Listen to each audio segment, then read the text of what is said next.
What if you found out just 1 hour before the world ended that the sun would now bring death, not life? And you only had 3 options in front of you. An impenetrable fortress that would never break, a machine gun with infinite bullets, or a loyal maid. Most people would probably choose strength, but I chose security. Because I knew when the world started burning, water would be worth more than any gun. The countdown was running on my phone screen, exactly 1 hour. That was all the time left before the disaster arrived that would change all of human civilization.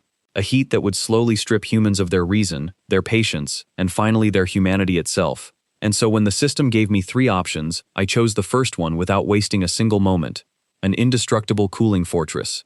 The very next second, the small rented room in front of me began to change suddenly. I watched in disbelief as everything unfolded before my eyes. The old plaster on the walls started disappearing. In its place, thick layers of bright silver-like metal emerged. The entire room looked like it was transforming into some science fiction secure bunker. The window panes began rattling loudly. Then they grew thicker, and within seconds, they became as strong as bank bulletproof glass. From outside, the entire glass appeared black, but from inside, I could see everything clearly. The old fan on the ceiling suddenly broke from its place and fell down, but before it could hit the floor, it dissolved into glowing particles and vanished into thin air. In its place, an invisible central air conditioning system activated. The very next moment, a wave of cool air swept through the entire room. The heat clinging to my body seemed to be sucked away in an instant. The thermometer on the wall kept dropping, 30 degrees, 25, 22, and then finally stabilized at 18 degrees.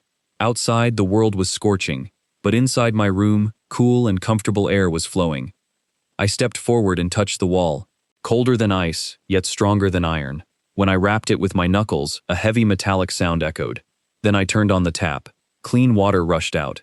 I flipped the light switch. The entire room lit up like daylight. I stood there for a few seconds. Only one thought was spinning in my mind. This is madness. But the system's surprise wasn't over yet. When I opened the storeroom door, my breath caught in my throat. The room that was nearly empty before was now packed to the brim with supplies. Inside the fridge, rows of expensive drinks were lined up. Soft drinks, imported beer, expensive steaks, rare seafood delicacies, and who knows what else. The shelves were piled high like mountains with rice, flour, oil, and every kind of canned food imaginable. Self-heating hot pots, compressed biscuits, emergency rations, everything. I quickly did the math. If I lived alone, these supplies could keep me alive for several years. Just then, the system's voice rang out again. Modification complete. Wishing you a pleasant life. And then, complete silence. I immediately pulled out my phone. The countdown now showed only 45 minutes. There was no shortage of supplies, yet the hoarder inside me couldn't sit still, because I knew that in the times to come, real currency wouldn't be money. It would be water and ice. Whoever had water would have power. Without wasting a moment, I opened every delivery app. Calls started coming one after another. Hello, I need 100 large water drums. What do you mean you can't deliver? I'll pay double. Take whatever you want. Just get it here now. Next call. I want all the ice from your shop. Yes, all of it. And all the drinks too. Don't worry about money. I need it within half an hour.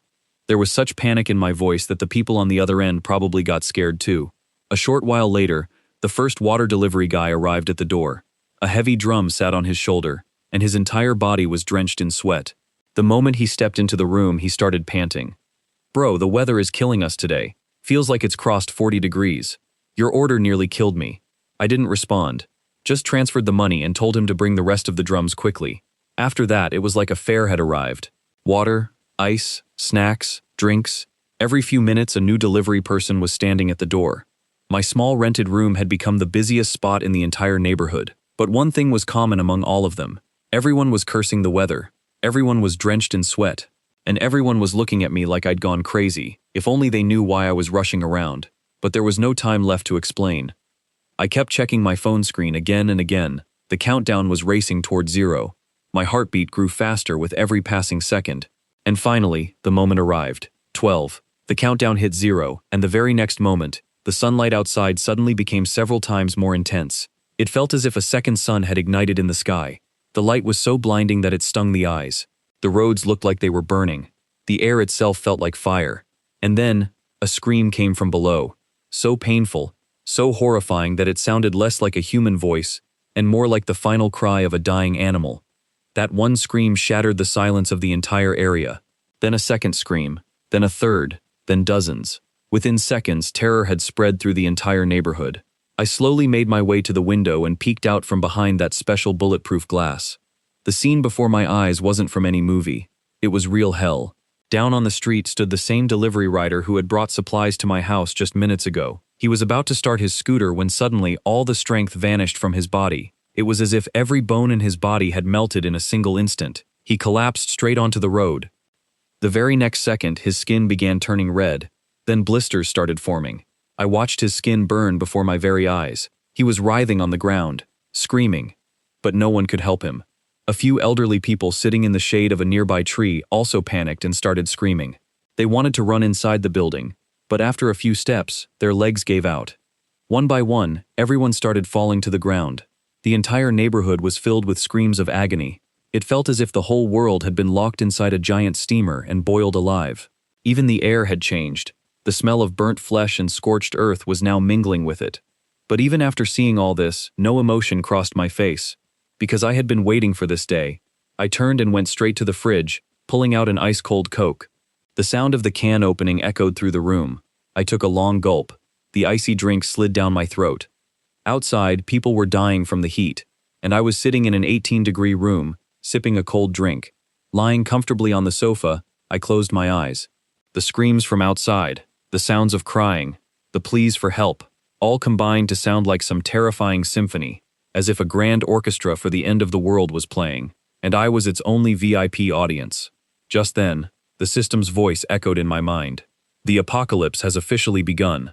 Daily check-in function unlocked. One check-in will be available each day. Special bonus active on first check-in. Recruit your first maid. I smiled slightly. So this reward had finally arrived too. Among the initial options, the third one was the Elite Maid recruitment card. I hadn't chosen it then, but now the system was giving it as a bonus. Honestly, this system was more generous than I expected. Begin maid recruitment.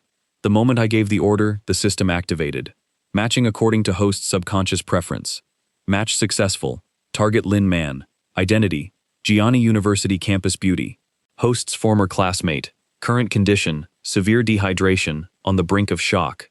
The moment I heard this name, a face surfaced in my mind. Tall, extremely beautiful, and famous throughout the entire university.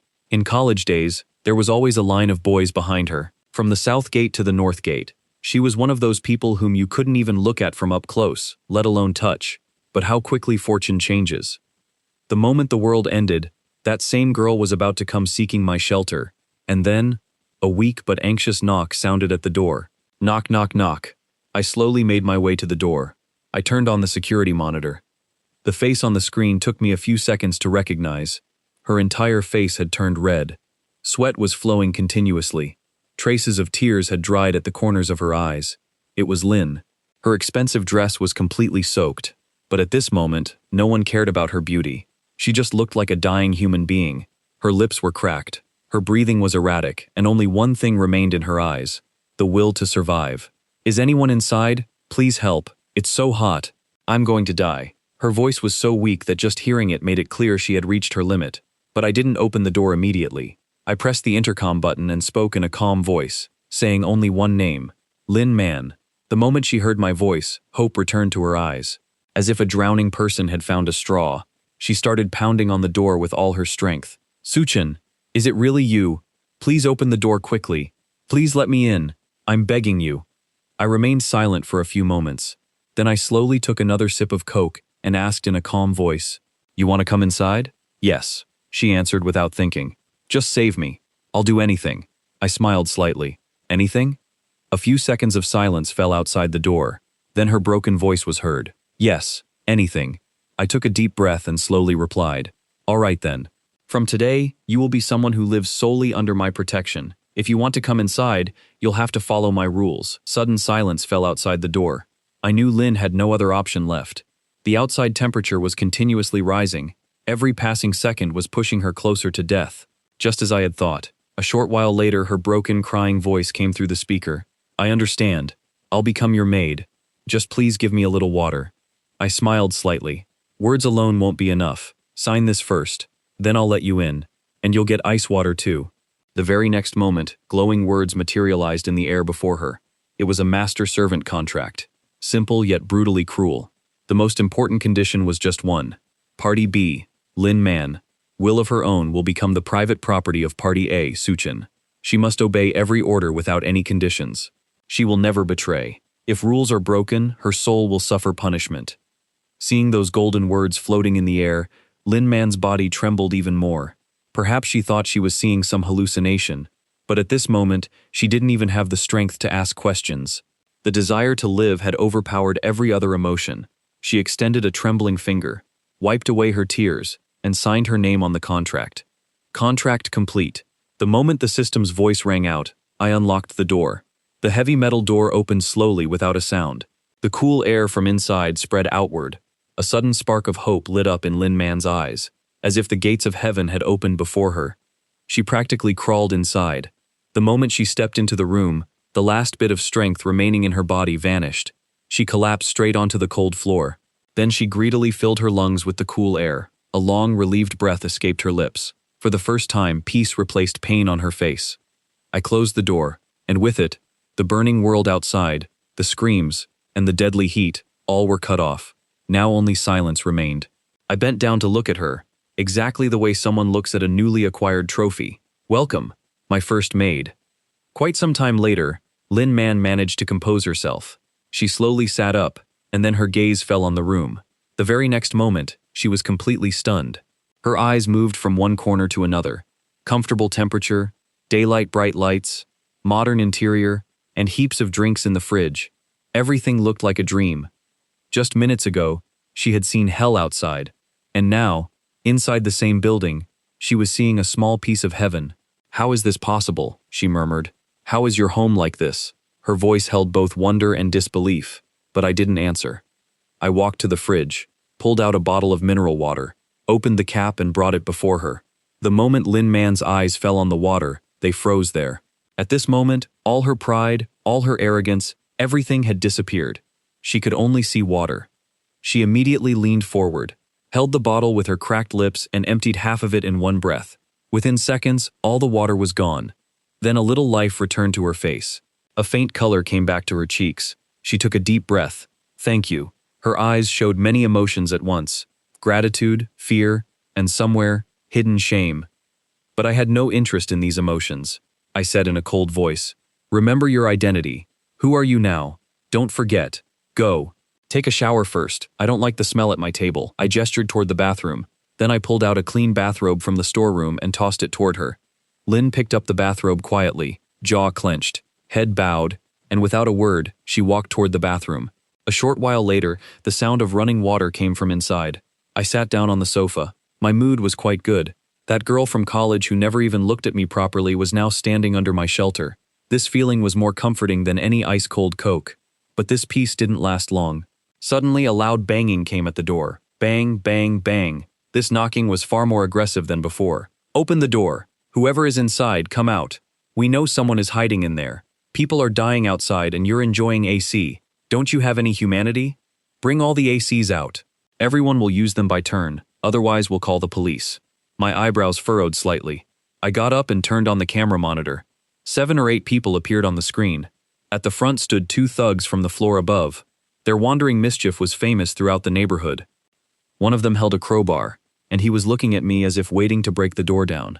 The other neighbors stood behind them. Looking at the crowd, my gaze stopped on one particular face. I knew him very well, the neighborhood's biggest contractor of morality. Lecturing others was his habit. If someone's car was parked slightly crooked, if someone threw garbage in the wrong place, or if someone got into a fight with someone else, he would stick his nose into every matter. He considered himself the judge of the entire neighborhood. At this moment, too, he stood there with both hands on his hips, that same artificial piety on his face, shouting at me in a loud voice. Hey, young man, open the door quickly. This is an extraordinary time. Everyone should stick together in such times. Keeping such good resources to yourself is very selfish. Let everyone inside. Let them take shelter for a while.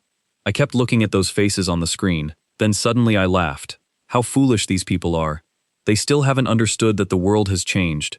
Law is over. Rules are over. Morality is over. Now only strength would speak. And then the system's voice rang out again. Daily check-in successful. Please choose your reward. Option A, a box of tomahawk steaks. Option B, physical stats doubled. Option C, tactical crossbows. I chose option C without thinking. Selection successful. The very next moment, a flood of information surged into my mind. Crossbow construction, shooting techniques, trajectory calculation, target prediction. Thousands of hours of practice seemed to fill my brain in a single second. It felt as if I had been using crossbows for years. And then suddenly, a black tactical hand crossbow materialized in my hand. Along with it, a full quiver of glowing bolts. I cocked the crossbow with ease, loaded a bolt, then slowly opened the door about 10 centimeters. Immediately, the burning air from outside rushed in, so hot that the people standing in front instinctively stepped back. The blonde thug standing at the front growled the moment he saw me. He raised his crowbar and pointed it at me. So you finally came out. If you know what's good for you, hand over all the food and drinks to us. And this AC too. He couldn't even finish his sentence. A light sound cut through the air. I pulled the trigger. The very next moment, the bolt shot out like lightning and embedded itself straight into his thigh. The thug's painful scream echoed through the entire corridor. His leg gave out. He fell straight to his knees. Within seconds, his pants were soaked in blood. The entire group was stunned. No one could understand what had just happened. For a few moments, the entire atmosphere froze. Then the first to come to his senses was that same old man. He raised a trembling finger at me. Have you gone mad? You hurt someone. This is illegal. I'll call the police. I'll have you jailed. Hearing his words, I laughed. I stuck my hand out through the door crack, grabbed his collar and yanked him toward me in one pull. Thwack. A powerful slap landed on his face, so hard that his head turned to one side. Within seconds, his cheek began to swell. Blood trickled from the corner of his lips. He stood there stunned. Perhaps he couldn't believe someone had hit him. I leaned close to him and said in an extremely slow voice, "Listen carefully, old man. The apocalypse has begun. Now my rules are the law. And as for the police," I looked toward the burning world outside, then smiled. "Perhaps they're trying to save themselves right now. If you say one more word, the next bolt won't hit your leg." The moment he looked into my eyes, his face turned pale. I pushed him. He stumbled and fell to the ground. Then I looked at the rest of the people. Every word was clearly audible. Whoever takes one more step toward my door won't make it back alive. Silence fell all around. Everyone's gaze first went to the injured thug lying on the ground, then to the crossbow in my hand. The color had drained from their faces. The people who were threatening just seconds ago now had only fear in their eyes. The very next moment, everyone started backing away. No one said anything, no one argued. They all fled from there quickly. I closed the door and once again the room became quiet. Outside there were screams, heat, death. But inside, only cool air and silence. Just then, the bathroom door opened. Lin Man came out. She was wearing a loose bathrobe. Her wet hair was scattered over her shoulders. But the moment her eyes fell on the crossbow in my hand, and then on the bloodstains near the door, her face immediately turned pale. She looked at me in panic and asked in a low voice, "What just happened?" The panic in Lin Man's voice was clearly audible. Her gaze kept going back and forth between the crossbow in my hand and the bloodstains near the door, but I didn't even look at her. I put the crossbow back into the system space, then said in a calm voice, "Go fill the tub. I need to take a bath." My voice was completely flat. No anger, no pity, no emotion. This very thing was scaring her even more. Lin Man trembled slightly. The screams from a while ago, the blood outside the door, and what had just happened, she had pretty much guessed. But she didn't ask any questions. Fear had suppressed all her other emotions. She slowly bowed her head, "Yes," and quietly turned toward the bathroom. A short while later, the sound of running water came from inside. I smiled with satisfaction. Now things were getting into shape. A maid should be treated like a maid. I went to the door. When I had opened it a while ago, the hot air that had come in had been completely eliminated by the AC's cool air. The room temperature had become comfortable again. I bent down, looked at some dried bloodstains on the floor. My brows furrowed slightly. I didn't like this sight. A short while later, Lin Man came out of the bathroom. I gestured toward the floor. I don't like dirt in my home. The moment her eyes fell on the bloodstains, her face turned even paler. Her body trembled slightly. I asked, "What happened?" "I can't do it." "No." She quickly started shaking her head. Then, without saying a word, she picked up the bucket and rag and knelt down to clean the floor. Slowly wiping away one stain after another, I quietly watched her. The girl who was once the most talked about in college, around whom crowds always gathered, and today that same girl was kneeling on the floor, cleaning for me. A strange satisfaction arose within me. This was power. This was the real truth of the apocalypse. It had taken everything from some people and given everything to others. I stopped paying attention to her, went straight to the bathroom. The tub was already prepared. The water temperature was just right. A faint fragrance was also spreading in the air. Perhaps she had added body wash too. I sat comfortably in the tub. The warm water enveloped my entire body. The day's tension slowly melted away. I closed my eyes. In just one day, my life had completely changed. System, heat apocalypse, new rewards, new strength, everything felt like a dream. I mentally calculated my achievements: an impenetrable safe house, fully secure resources, a loyal maid, and tactical crossbow skills. If it were anyone else, they might have started considering themselves invincible, but I knew this was just the beginning. The people who came to the door today were just initial trouble. As time passed, the people outside would become more and more uncontrollable. Hunger, thirst, and the fear of death turn humans into monsters. If I wanted to survive, I would have to become even stronger. After bathing, I put on clean clothes, opened the fridge, took out a prime sirloin steak, along with a bottle of red wine, went to the kitchen, and turned on the induction cooker. Within minutes, the aroma of steak filled the entire room. Meanwhile, Lin Man had polished the floor so much that it was reflecting light. Now she was standing in the middle of the living room, restless and hesitant, like some student standing before the principal after making a mistake. She couldn't figure out where to put her hands. Without looking at her, I said, "Come here." She hesitated for a few moments, then took small steps forward. The steak was sizzling on the pan. Its aroma kept spreading. Suddenly, a growl came from her stomach, then a second one. Lin Man's face immediately turned red. She grabbed her stomach in embarrassment. She had only drunk one bottle of water since morning, nothing else. Hunger was now clearly visible. But I didn't react. I casually placed the steak on a plate, poured wine for myself, then sat at the dining table and started eating. Tender and juicy steak, along with red wine. Outside, the world was burning, and I was comfortably enjoying dinner. While eating, I kept looking at Lin Man. Her eyes kept going to the food. She was swallowing, but couldn't muster the courage to say anything, and this was exactly what I wanted. She needed to understand. In this house, only my rules mattered. Here, her every comfort, every convenience, every meal depended on my will. After a while, I finished eating, cleaned my hands with a napkin. Then for the first time, I looked at her. Hungry? Yes. She immediately nodded her head. Hope sparkled in her eyes. I gestured toward the storeroom. First throw out the garbage, then wash these plates. After that, take instant noodles from the storeroom. Make them for yourself. The moment I finished speaking, the sparkle in her eyes slowly faded. Lin Man's gaze first went to my empty plate, then to the leftover bone from the steak, and finally straight into my eyes. Disappointment was clearly visible in her eyes. There was complaint too, and a little bit of hatred. Perhaps only one question was running through her mind. I enjoyed steak and red wine, and she only gets instant noodles? But I didn't even give her a chance to complain. I looked at her with cold eyes. If you don't like it, don't eat. Just these few words were enough. The moment she heard my voice, all the resentment that had surfaced on her face vanished in an instant, as if someone had poured ice-cold water over her. For a few seconds she stood there silently, then she bowed her head without saying anything. Finally, she decided it was better to compromise. She quietly started clearing the table, picked up the plates, removed the glasses, and then walked toward the storeroom. A short while later, she returned with a packet of beef-flavored instant noodles. The sound of water boiling started echoing in the kitchen. Meanwhile, I sat comfortably on the sofa. There was one more important task than eating. I opened the system interface. Today's daily check-in was still pending. The very next moment, a blue screen emerged before me. Today's check-in refreshed. Please choose your reward. 3 new options appeared before me. Option A, 10,000 tons of ice. Option B, S-rank made recruitment order. Option C, physical stats 5 times increase. Looking at all 3 rewards, I started thinking for a while. The first reward, 10,000 tons of ice.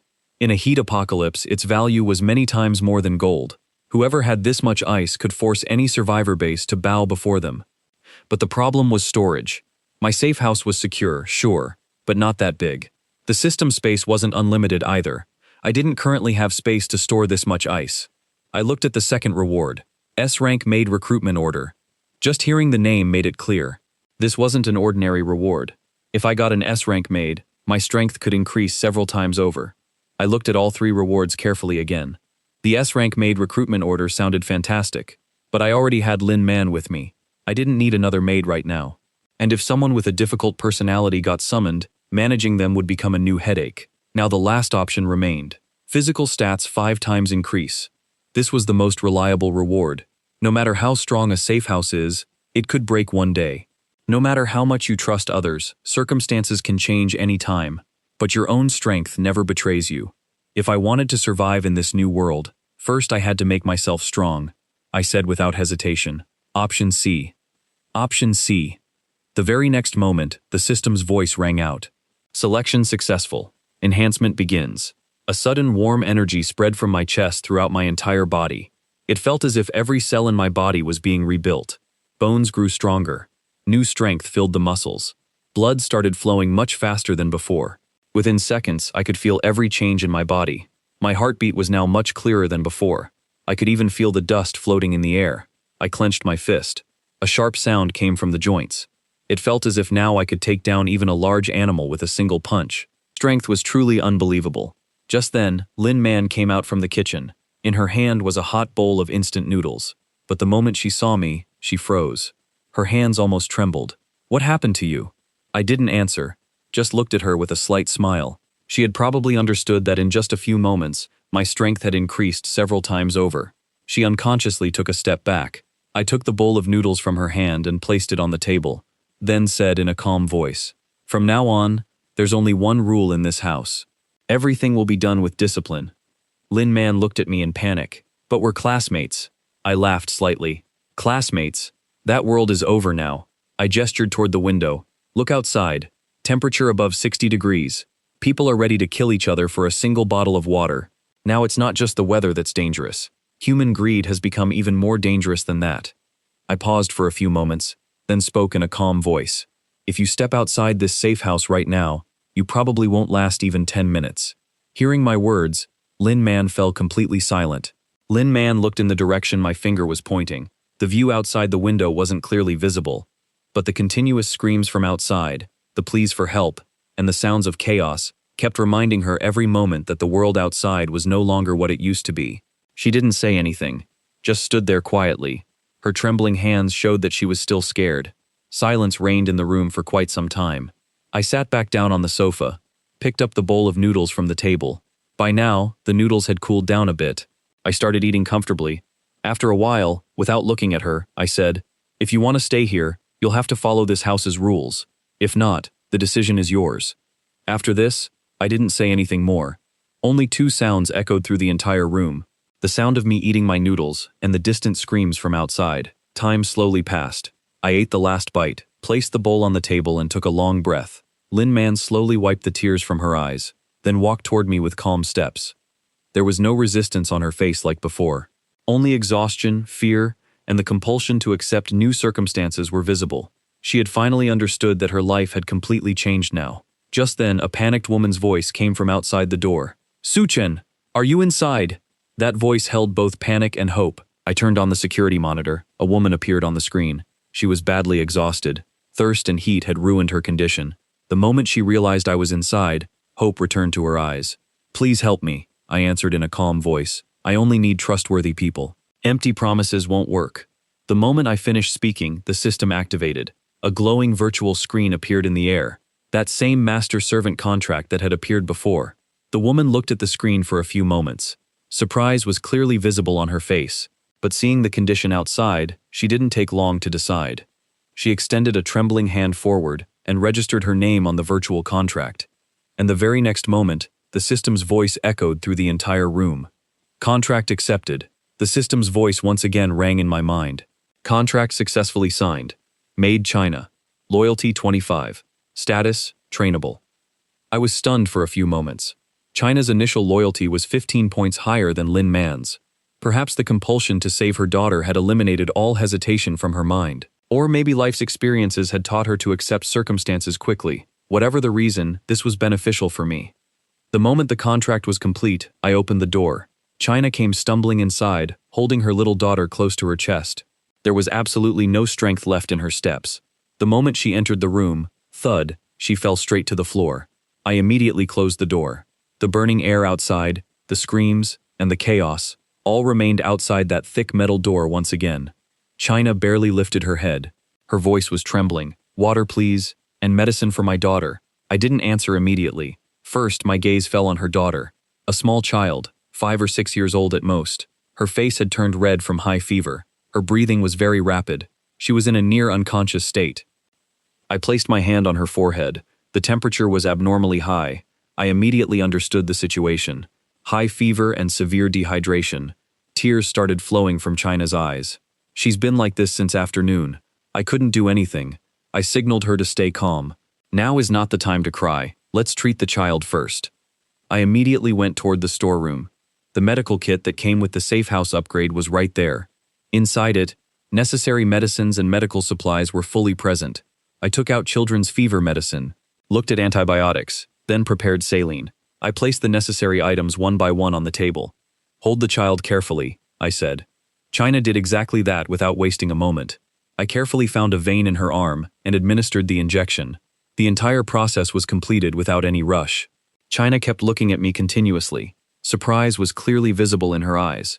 Perhaps she hadn't expected I could do all this so easily. Honestly, I didn't know the answer myself either. Perhaps along with the safe house upgrade, the system had also given some basic medical skills. After administering the saline, I took out children's fever syrup, slowly gave the child medicine. A few minutes later, I breathed a sigh of relief. At least the initial treatment was complete.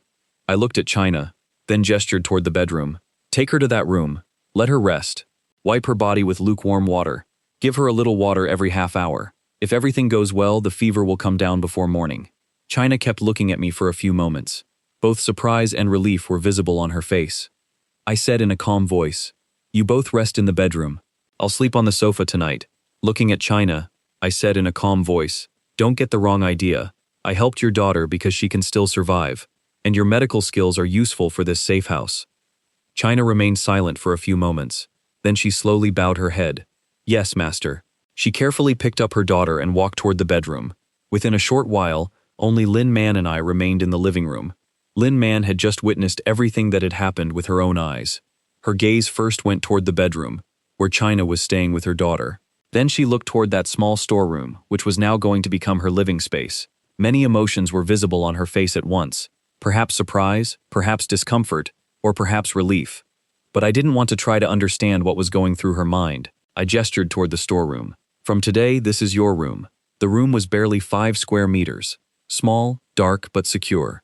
Lin Man bowed her head slightly. "Yes, master." Then I looked toward the bedroom. China was busy putting her daughter to sleep. I called out, "From tomorrow, organize the medical kit. Make a list of all the medicines. And taking care of the child is your responsibility." China answered without delay. "Understood." After assigning responsibilities to both, I finally got a chance to rest for a while. I lay down on the sofa. The new strength in my body was still clearly felt. Thanks to the system, my survival capability had increased much more than before. I comfortably opened the system interface. The status of both maids appeared on the screen. Lin Man, loyalty 15, reason, witnessed master's strength. Then the second status appeared. China, loyalty 25, reason, daughter successfully treated. I kept looking at the screen for a few moments. So increasing loyalty wasn't just about rewards. People's trust, their experiences, and my decisions were also affecting it. Meaning if I made the right decisions at the right time, even more system functions could unlock in the future. I was just thinking about these things when suddenly, thud, such a loud explosion occurred that the entire building shook. Even the sofa trembled slightly. I immediately got up and turned on the surveillance monitor. The scene on the screen made my brows furrow. Down on the street, a large bus was running out of control. Black smoke was coming from its engine. But the strangest thing wasn't its speed. It was its target. The very next moment, the bus crashed straight into our building's support pillar. Thud. The sound of the powerful collision echoed through the entire area. As soon as the bus stopped, its doors opened and several people started jumping out. Their clothes were torn. There was no trace of humanity on their faces. Everyone had some kind of weapon in their hands. Some had steel pipes, some had fire axes, and some held large machetes. But the most dangerous was their leader, a giant bald man. The weapon in his hand was something that made me cautious for a moment too, a flamethrower. He walked straight to the iron door of the flat in front, then pulled the trigger. Whoosh! A long tongue of flame crashed straight into the door. Within seconds, the iron door began glowing red. The bald man laughed loudly. His voice echoed through the entire neighborhood. Listen up, everyone. Don't leave a single flat. Search every house.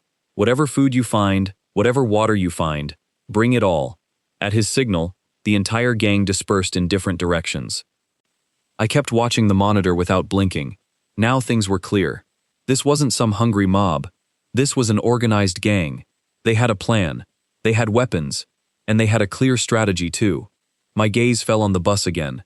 Now I understood. Thick iron plates were attached to it, meaning they had prepared for this attack in advance. They hadn't chosen our building randomly. Tall building, more flats, more resources. Meaning their target was clear, to capture the entire building. I took a deep breath. This time, the enemy in front wasn't like the previous neighbors. These people didn't seem like they would attack without thinking.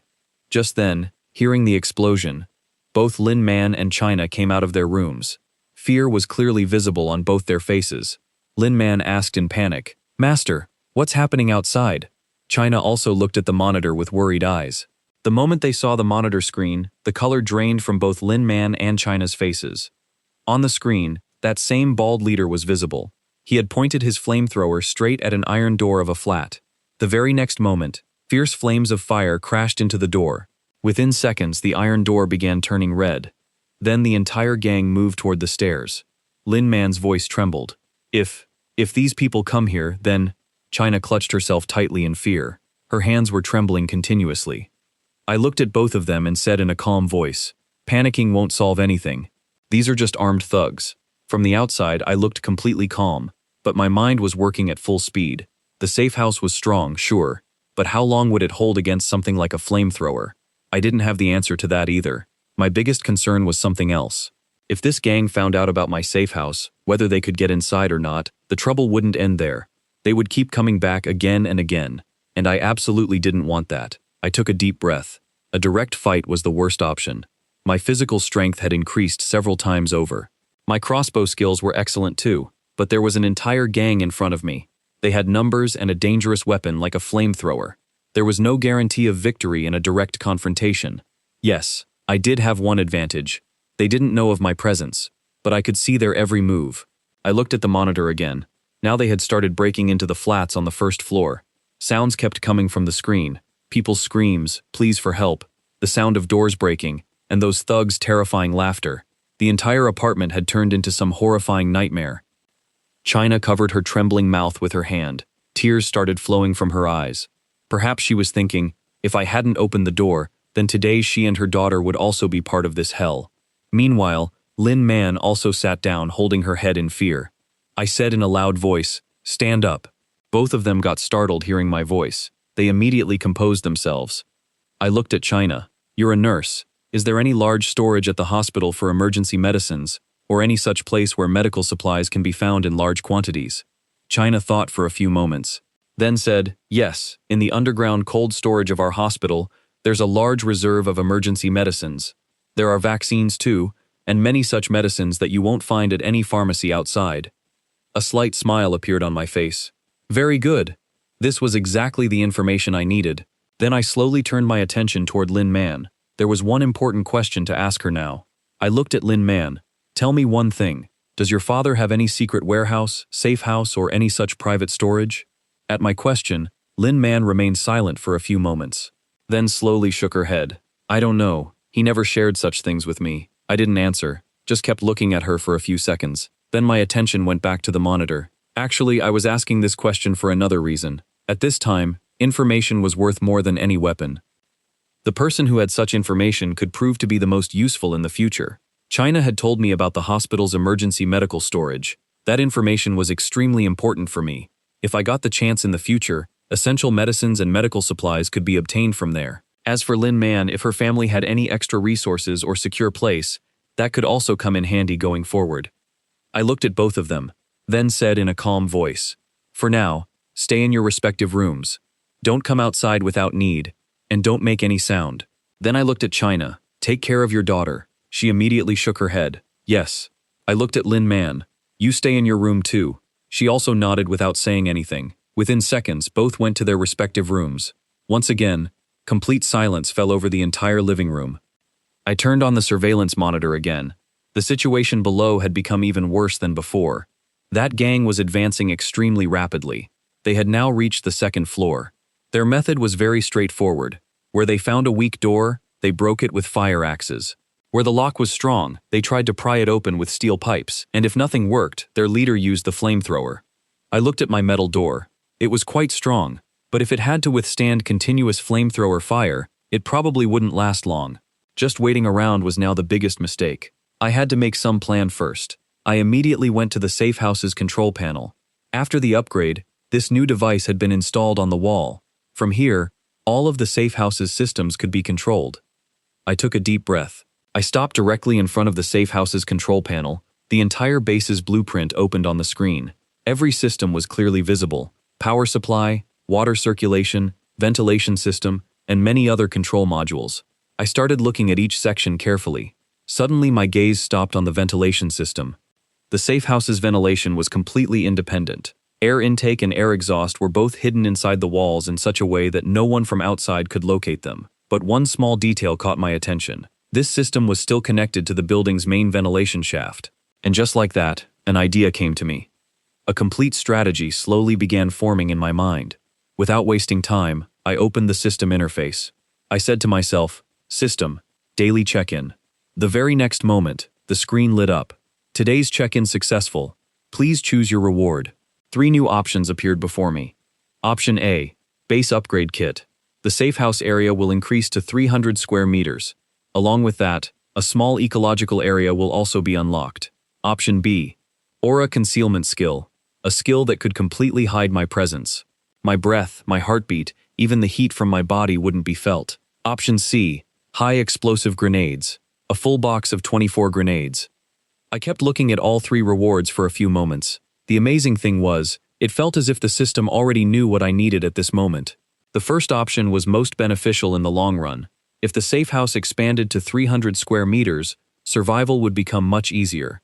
An ecological area meant the possibility of growing our own food in the future. The second option, grenades, were direct and extremely dangerous. If things got out of hand, a few grenades could finish off the entire gang. But the risk was just as great. The sound of explosions, damage to the building, and most importantly, my safe house's secret could be revealed. I slowly fixed my gaze on the third option, aura concealment. At first glance, this seemed like the most ordinary skill, but the plan that had formed in my mind, this was the most essential thing for it. If I had to step outside the safe house for some time, this skill could become my biggest protection. In a crowd or on dark stairs, if no one could even sense my presence, my chances of survival would multiply many times over. I made my decision without hesitation. Option B, aura concealment. The very next moment, the system's voice rang out again. Selection successful. Congratulations, host. Aura concealment acquired. A wave of cool air spread from above my head throughout my entire body. A strange sensation began, as if my body was slowly dissolving into the surrounding atmosphere. I focused on my breath. They felt much lighter than before. My heartbeat was barely audible. Even the heat emanating from my body seemed to hide behind some invisible